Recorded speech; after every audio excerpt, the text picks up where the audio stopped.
Hello everyone, my name is Jyoti Rana and I am assistant professor in St. Andrews Institute of Technology and Management. So in my previous lectures I told you about the single phase and three phase induction motor, about induction generator, and we also studied about the synchronous generator. So today we are going to study about the transient and subtransient state of synchronous generator or alternator and about the parallel operation of alternators. Transient and sub transient state. सो मैं आप सब लोगों को पहले बताती हूँ कि transient and sub transient होता क्या है। ट्रांजिएंट का मतलब होता है कि एक कंडीशन, एक फॉल्ट कंडीशन, ट्रांजिएंट कंडीशन मेरी जब अकर होती है जब मेरे सिस्टम में कोई फॉल्ट कंडीशन अकर होती है। अब ये ट्रांजिएंट एंड सब ट्रांजिएंट क्या होता है। Let us consider a fan. एक फ़ैन मेरा चल रहा है और सडन मेरे फ़ैन में कुछ फॉल्ट हुआ, शॉर्ट सर्किट हुआ। सो किसी कंडीशन में भी आपने देखा होगा कि कोई चीज़ जब ख़राब होती है तो एकदम से वो बहुत स्पीड में चलने लगती है, उसकी स्पीड एकदम से तेज़ हो जाती है।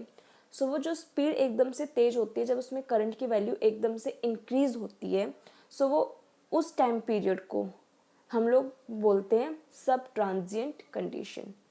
और कुछ मतलब उस क्वार्टर के बाद में, उस क्वार्टर में जो 3-4 साइकिल्स उसने ली, उसके बाद में जो करंट की वैल्यू एकदम से डाउन होना स्टार्ट होती है, उस कंडीशन को हम बोलते हैं ट्रांजिएंट कंडीशन। जैसे कि मेरा फ़ैन है, मेरा फ़ैन चल रहा है और एकदम से मेरा फ़ैन में कुछ फॉल्ट हो गया, शॉर्ट सर्किट हो गया, तो एकदम से मेरे फ़ैन की क्या होगी, स्पीड इंक्रीज़ होगी। वो एकदम से जो स्पीड इंक्रीज़ होगी उसकी, उस कंडीशन को हम बोलते हैं सब ट्रांजिएंट कंडीशन।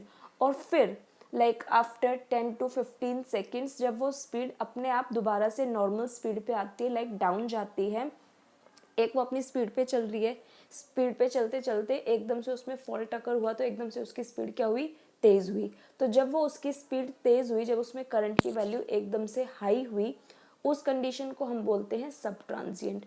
और फिर उस टाइम ड्यूरेशन के बाद में, फॉल्ट आने के बाद में, एकदम से स्पीड रैपिडली इंक्रीज होने के बाद में जब वो डाउन जाना स्टार्ट होती है, स्पीड डाउन होनी स्टार्ट होती है, सो उस कंडीशन को हम बोलते हैं ट्रांजिएंट कंडीशन।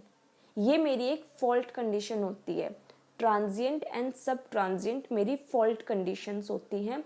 फॉल्ट कंडीशन में जो मेरी फर्स्ट कंडीशन होती है दैट इज नॉन एज सब ट्रांजिएंट कंडीशन, जिस कंडीशन में मेरा करंट रैपिडली इंक्रीज करता है। Okay, and my second condition is transient condition, जब वो इंक्रीज होके दोबारा से डाउन होना स्टार्ट होता है, सो उस कंडीशन को हम लोग बोलते हैं ट्रांजिएंट कंडीशन। और उस कंडीशन के बाद में एक कंडीशन ऐसी होती है कि मेरी जो वर्किंग है वो स्टॉप हो जाती है, जो मेरा करंट है वो ज़ीरो पे आ जाता है, सो उस कंडीशन को हम बोलते हैं steady state condition. Late us assume a sudden short circuit. ये हम एक ऑल्टरनेटर के तरह के समझेंगे, वो मैंने आपको एक कंडीशन बताई थी। ऑल्टरनेटर में transient and sub transient condition क्या हो सकती है। Let us assume a sudden short circuit in 3 phase of an alternator. The fault current will flow in all the 3 phases of alternator. Alternator synchronous generator मेरी क्या है, एक 3 phase synchronous machine है, 3 phase AC supply में देती हूँ।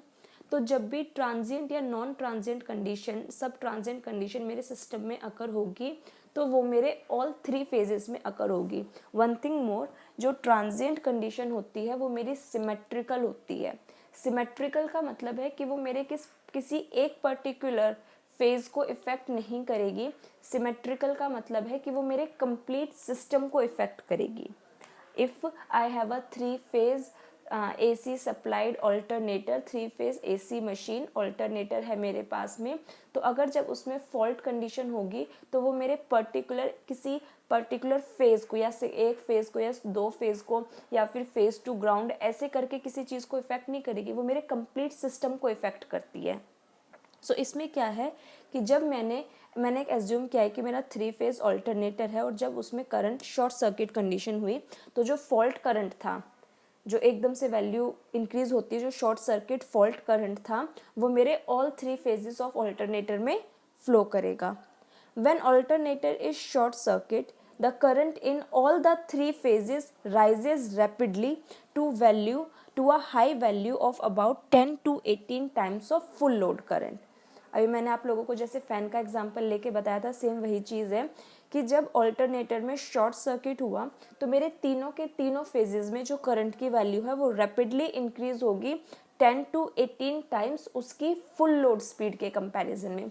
मतलब जिस स्पीड में मेरा ऑल्टरनेटर रन कर रहा था, अगर उसमें फॉल्ट कंडीशन होती है, उसमें शॉर्ट सर्किट होता है, तो उसके थ्री फेसेस में करंट की वैल्यू उस करंट के कंपैरिजन में 10 to 15 या 10 to 20 टाइम्स एकदम से इंक्रीज होगी।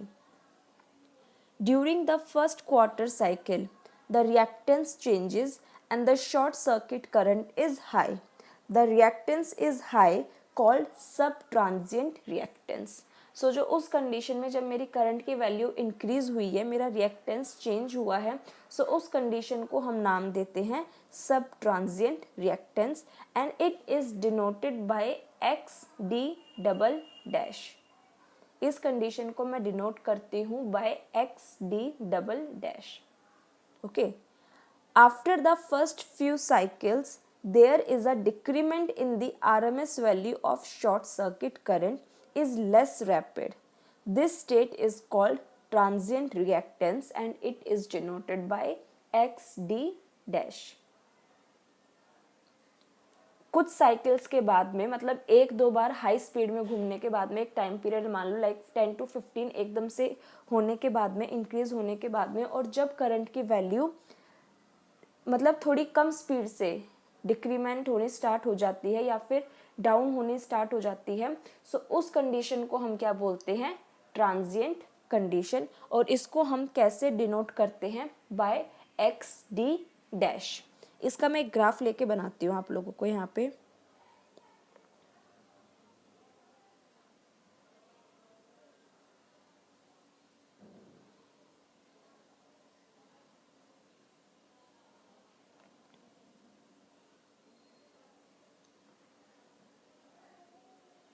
जैसे ये मेरा ऑल्टरनेटिंग करंट फ्लो कर रहा है, ठीक है। अब क्या हुआ? अब मेरे सिस्टम में एक फॉल्ट अकर हुआ एंड फॉल्ट अकर होने की वजह से क्या हुआ? मतलब शॉर्ट सर्किट अकर हुआ। सो शॉर्ट सर्किट कंडीशन में क्या होगा?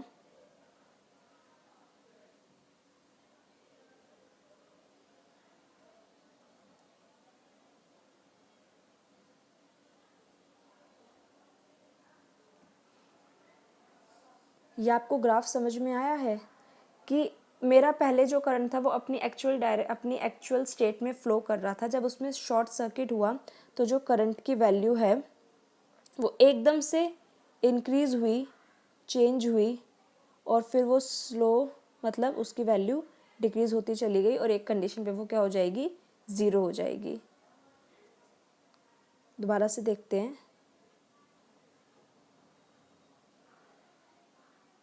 यहाँ पे मेरा एसी करंट फ्लो कर रहा है, सिंपल, ठीक है, नॉर्मल कंडीशन है, मेरे सिस्टम में कोई भी फॉल्ट नहीं है। अब मेरे सिस्टम में फॉल्ट अकर हुआ, तो फॉल्ट अकर होने की कंडीशन में ये होगा कि जो मेरा करंट था इसकी वैल्यू एकदम से चेंज होगी ऐसे करके, फिर ये ऐसे करके स्लो होनी स्टार्ट हो जाएगी और एक पॉइंट में आके ये डिक्रीज हो जाएगी।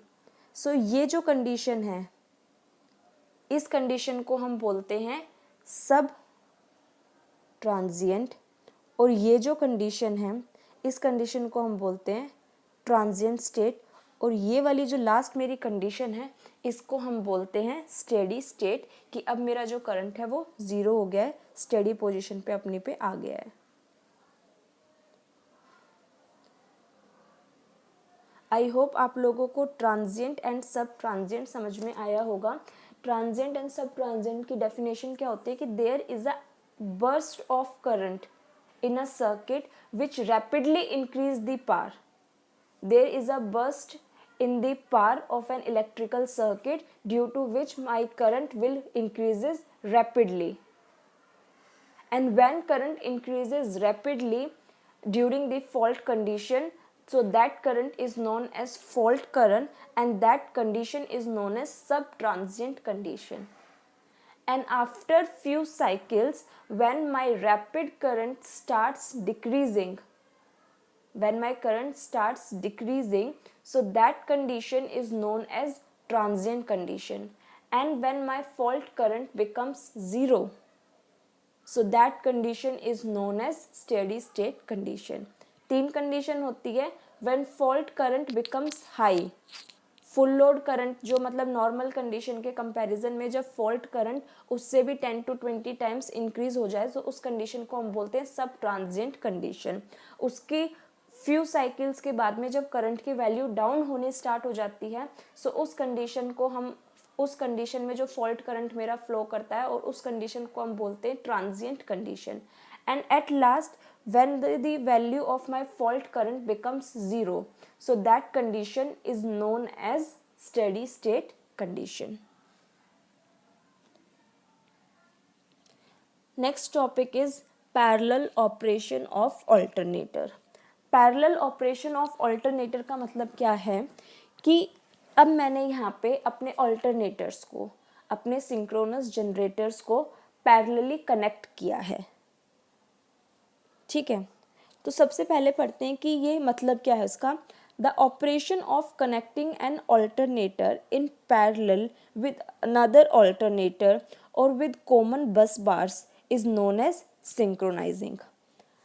जब मैं अपने सिस्टम को, जब मैं अपने ऑल्टरनेटर्स को, एक ऑल्टरनेटर को दूसरे ऑल्टरनेटर के साथ में पैरेलली कनेक्ट करती हूँ, या फिर एक ऑल्टरनेटर को विद कॉमन बस बार है जिसमें नंबर ऑफ ऑल्टरनेटर्स हो मेरे, ठीक है, उसके साथ में पैरेलली कनेक्ट करती हूँ, so that process is known as synchronising.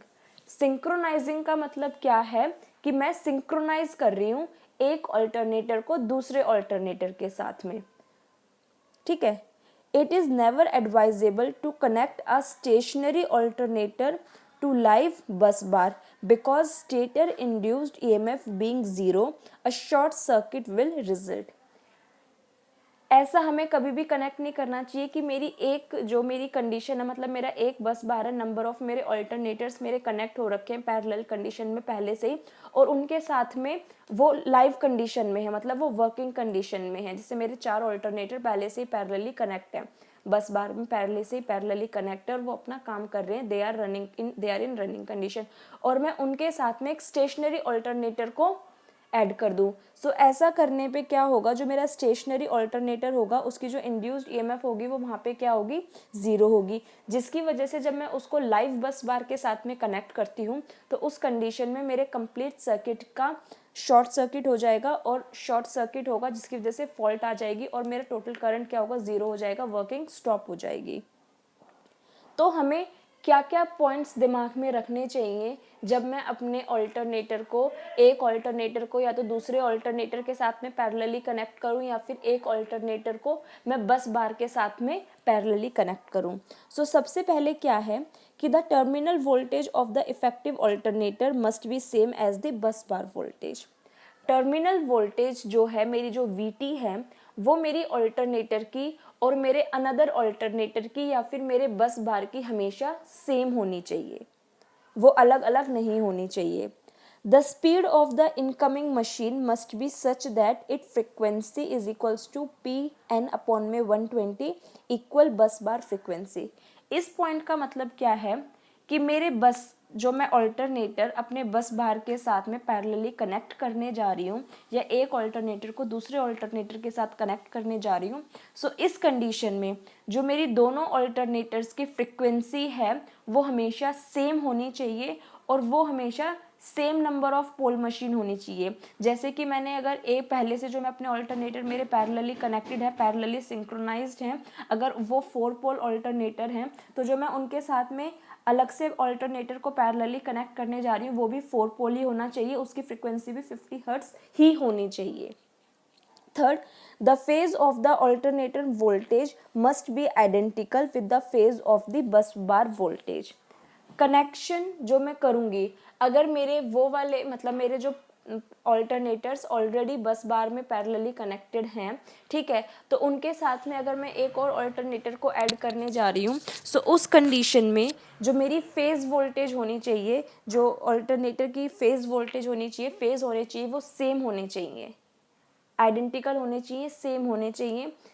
Second point, it means that the switch must be closed at or near by the instant the two voltages have correct phase relationship. जहाँ से मेरे मतलब दो voltage को मैं supply दे रही हूँ और उसके साथ में मैंने अपना मतलब एक और ऑल्टरनेटर, थर्ड ऑल्टरनेटर भी पैरेलली कनेक्ट कर दिया है. सो उनके जो वोल्टेजेस स्विच होने चाहिए वो नियर बाई होने चाहिए, क्लोज होने चाहिए और वो सेम फेज में ही कनेक्ट करना चाहिए. मैं इन कंडीशंस को एक बार दोबारा से रिपीट करती हूँ कि पैरेलल ऑपरेशन का मतलब क्या है. पैरेलल ऑपरेशन का मतलब है कि मैंने अपने एक ऑल्टरनेटर को अपने दूसरे ऑल्टरनेटर के साथ पैरेलली कनेक्ट कर दिया है. ठीक है, पैरेलली कनेक्ट करने का मतलब क्या है कि अब वो दोनों ऑल्टरनेटर मिलके काम करेंगे, या फिर मेरे 4 या 5 या मतलब नंबर ऑफ ऑल्टरनेटर्स मेरी बस बार में पहले से ही पैरेलली कनेक्ट थे और अब मुझे उनके मतलब लोड को इंक्रीज़ करना है. सो लोड को इंक्रीज़ करने के लिए मुझे क्या करना पड़ेगा, मैं क्या कर रही हूँ कि मैं एक और ऑल्टरनेटर को उनके साथ में पैरेलली ऐड कर रही हूँ. सो इस कंडीशन को कि मेरे नंबर और अगर मुझे बस बार के साथ में कोई भी ऑल्टरनेटर पैरेलली कनेक्ट करना पड़ रहा है या एक ऑल्टरनेटर को दूसरे ऑल्टरनेटर के साथ में कनेक्ट करना पड़ रहा है पैरेलली, सो इन प्रोसेस को हम क्या बोलते हैं, सिंक्रोनाइजेशन. ठीक है. सेकेंड चीज़ क्या है कि हमें कभी भी ऐसा नहीं करना चाहिए कि मान लो मेरा एक बस बार पहले से ही वर्किंग कंडीशन में है, लाइव कंडीशन में है और उसके साथ में मैं कोई स्टेशनरी ऑल्टरनेटर को ऐड कर दूँ. ऐसा करने पे क्या होगा, जो मेरा स्टेशनरी ऑल्टरनेटर होगा उसकी जो मेरी ईएमएफ है, इंड्यूस्ड ईएमएफ है, उस पॉइंट पे, इनिशियल पॉइंट पे वो क्या है, 0 है. और अगर मैं उसे लाइव बस बार के साथ में कनेक्ट कर दूंगी तो वहाँ पे मेरी फॉल्ट अकर हो जाएगी, मेरा शॉर्ट सर्किट अकर हो जाएगा और मेरा सिस्टम क्या है वो काम करना बंद कर देगा, क्योंकि उसमें जो फॉल्ट करंट की वजह से जो टोटल वैल्यू होगी वो 0 हो जाएगी. अब सिंक्रोनाइजिंग करने के लिए मुझे क्या क्या पॉइंट्स दिमाग में रखने चाहिए, क्या क्या पॉइंट्स मुझे कंसीडर करने चाहिए. सो सबसे पहले तो है कि मेरे बस बार की और मैं अपना जो ऑल्टरनेटर उनके साथ में कनेक्ट करने जा रही हूँ, दोनों की टर्मिनल वोल्टेज VT सेम होनी चाहिए. सेकेंड कंडीशन क्या है, जो मेरी स्पीड नहीं, जो मेरी फ्रिक्वेंसी है और जो मेरे नंबर ऑफ पोल्स हैं, मेरी जो नंबर ऑफ पोल्स हैं और जो मेरी फ्रिक्वेंसी है वो बस बार में जितने भी ऑल्टरनेटर्स हैं और उसके साथ में जो मैं पैरेलली ऑल्टरनेटर कनेक्ट करने जा रही हूँ उनकी सेम होनी चाहिए. अगर बस बार में जो मेरे ऑल्टरनेटर्स हैं वो 50 हर्ट्ज फ्रिक्वेंसी पे एंड 4 पोल हैं, तो जो मैं ऑल्टरनेटर कनेक्ट करने जा रही हूँ वो भी मेरा 50 हर्ट्ज फ्रिक्वेंसी पे ही काम करने वाला होना चाहिए और वो भी 4 पोल मशीन ही होनी चाहिए. थर्ड एंड लास्ट पॉइंट क्या है, इसमें फेज वोल्टेज सेम होनी चाहिए. फेज वोल्टेज का मतलब है कि जहाँ पर, जैसे मैंने पहले ही अपने बस बार में मेरे 5 ऑल्टरनेटर पहले से कनेक्टेड थे, तो उन सबके जो मेरे पॉजिटिव फेज होगा वो पॉजिटिव में कनेक्ट होंगे, जो नेगेटिव होंगे नेगेटिव वाले सारे अलग से कनेक्ट होंगे, जो 0 फेजेस होंगे वो 0 फेजेस सारे अलग से कनेक्टेड होंगे. ठीक है. तो जब मैं एक और ऑल्टरनेटर को उसके साथ में ऐड कर रही हूँ, पैरेलली ऐड कर रही हूँ, तो उसका भी पॉजिटिव जहाँ पे मेरे बाकी ऑल्टरनेटर्स के पॉजिटिव फेज कनेक्ट है वहीं पर कनेक्ट करना है. जहाँ पे उनके नेगेटिव फेज कनेक्ट है वहीं पर नेगेटिव फेज कनेक्ट करना है. जहाँ पे उनका 0 फेज कनेक्टेड है वहीं पे मुझे उसका 0 फेज कनेक्ट करना है. ये मैंने एक नाम दिए हैं R/B. जैसे हम लोग 3 फेज कंसीडर करते हैं, तो R फेज जहाँ पे मेरे बाकी ऑल्टरनेटर्स के कनेक्टेड है वहीं पर मैं अपने नए वाले ऑल्टरनेटर के R फेज को कनेक्ट करूँगी. जहाँ पे मेरे Y कनेक्टेड है वहीं पे मैं अपने नए वाले ऑल्टरनेटर का Y फेज कनेक्ट करूँगी. और जहाँ पे R और जहाँ पे B है वहीं पे मैं अपने नए वाले ऑल्टरनेटर का B फेज कनेक्ट करूँगी. अब ये क्वेश्चन आता है कि ठीक है, मैंने पॉइंट्स कंसीडर कर लिए कि भाई मुझे मेरी पोलैरिटी सेम होनी चाहिए, मेरा फेज सेम होना चाहिए, मेरी फ्रीक्वेंसी एंड मेरे number of pole machine same होनी चाहिए, मेरी टर्मिनल वोल्टेज मेरी VT सेम होनी चाहिए. बट हम ऐसा क्यों करते हैं? What is the reason behind doing the parallel operation on alternators? इसका रीज़न ये है कि अगर मैं एक बड़ा ऑल्टरनेटर यूज़ कर रही हूँ, एक बड़े साइज़ का ऑल्टरनेटर यूज़ कर रही हूँ जो हाई पावर जनरेट कर सकता है, उसकी कॉस्ट मुझे ज़्यादा पड़ेगी. उसकी कॉस्ट मुझे किन टर्म्स में ज़्यादा पड़ेगी? उसकी कॉस्ट मुझे मेंटेनेंस के टर्म्स पे ज़्यादा पड़ेगी. क्यों? क्योंकि वो एक ही है. अगर वो चल रहा है ठीक है, अगर उसमें कोई फॉल्ट अगर हो जाता है तो वो कंप्लीट काम करना छोड़ देगा. जहाँ से मुझे एनर्जी मिल रही है, मेरा कंप्लीट जहाँ से मुझे एनर्जी मिल रही है जनरेटिंग स्टेशन मेरा स्टॉप हो जाएगा, मेरी कंप्लीट पावर लॉस हो जाएगी. लेकिन अगर वहीं पे जितनी उस जनरेटर की, सिंगल जनरेटर की टोटल रेटिंग थी, अगर उसी के कंपैरिजन में मैंने वहाँ पे 4 या 5 या 6 ऑल्टरनेटर्स पैरेलली कनेक्ट कर दिए, ठीक है, उन सब की रेटिंग मिला के मेरी उसके इक्वल हो गई, तो फॉल्ट अगर होगा तो मेरी किसी एक जनरेटर में फॉल्ट अगर होगा, मैं उसको ईजिली रिप्लेस कर सकती हूँ। मेंटेनेंस कॉस्ट इतने बड़े, लाइक 1200 kV का अगर मेरा जनरेटर है और वहाँ पे मैंने 2 kV के 6 ऑल्टरनेटर्स यूज़ किए हुए हैं, तो उसके कंपैरिजन में मेरी जो कॉस्ट आएगी वो कम आएगी। 200 ऑल्टरनेटर की जो मेंटेनेंस कॉस्ट है वो मेरी 1200 ऑल्टरनेटर की कॉस्ट के कंपैरिजन में कम आएगी, पहली चीज़। सेकंड चीज़ क्या है कि कंप्लीट पावर लॉस नहीं होगा। अगर मेरा सिंगल 1200 kV का ऑल्टरनेटर काम करना बंद कर देता है तो मेरा कंप्लीट पावर लॉस हो जाएगा, मेरा कंप्लीट सिस्टम शट डाउन हो जाएगा। वहीं अगर पैरेलल ऑपरेशन की कंडीशन में मेरा एक 200 kV का ऑल्टरनेटर काम करना बंद करता है तो I have enough also 5 alternators, I have also 5 other alternators जो कि सिंक्रोनाइजिंग में काम कर रहे हैं, तो मुझे वहाँ से लोड मिलता रहेगा। कुछ स्टेशंस पे ऐसा होगा कि मुझे लोड नहीं मिलेगा बट मेरा कंप्लीट शटडाउन नहीं होगा, मुझे फिर भी पावर मिलती रहेगी, फिर भी मेरा लोड जो है वो जनरेट होता रहेगा, ठीक है। सो इन पॉइंट्स को कंसीडर करके मैं एक बड़ा ऑल्टरनेटर यूज़ करने की जगह पे पैरेलल ऑपरेशन यूज़ करती हूँ, सिंक्रोनाइजिंग ऑपरेशन यूज़ करती हूँ, ताकि मैं अपने लोड को डिवाइड कर सकूँ, लोड शेयर कर सकूँ, मेंटेनेंस कॉस्ट को डिक्रीज कर सकूँ। आई होप आप लोगों को transient, non transient and parallel operation of alternator समझ में आया होगा। And still if you have any doubts regarding